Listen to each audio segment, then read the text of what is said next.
ვიდეოს მინდა გამოეხმაუროთ ბატონ გახან. ალბათ ნახეთ ეს ვიდეო. გიორგი შერმადინი ასრულებს თავის კარიერას და აი გამოსამშვიდობებელ სიტყვაში მადლობას უხდის ირაკლი კობახიძეს, არ ვიცი რამდენად ისმის. და გულშემატკივრის პროტესტია სწორედ აი ამ მადლობის გამო, რომელსაც უხდის შერმადინი მთავრობას იმ დახმარებისთვის თავად ამბობს, რაც გაუწია მთავრობამ ნაკრებს.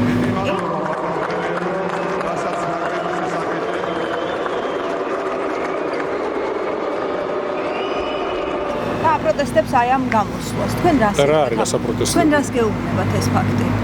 პირველი დავიწყოთ იქედან, არსებითი მნიშვნელობა არ აქვს 30 ცალი ნაცი რაღაცას თუ იმას იზავს. თქვენ ამბობთ რომ აქ 30 ნაცია მთელი დარბაზი პროტესტს. მთელი დარბაზი ტაშს უკრავდა, მე გეტყვით?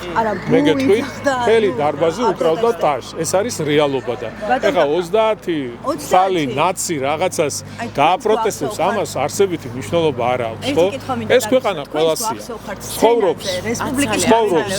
ცხოვრობს როცა თუნდაც ოპოზიციონერად გეუბნებით, ნახეთ. თქვენთან ერთად აღნიშნავდნენ და ზეიმობდნენ ნაკრების წარმატებას.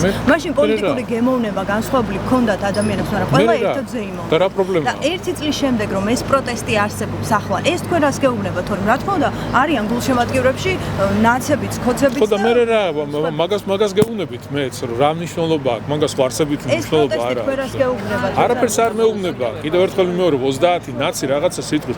ერთი რამე უნდა გაიგოთ თქვენ. თქვენ და სამწუხაროდ, თქვენ ხართ უმცირესობაში.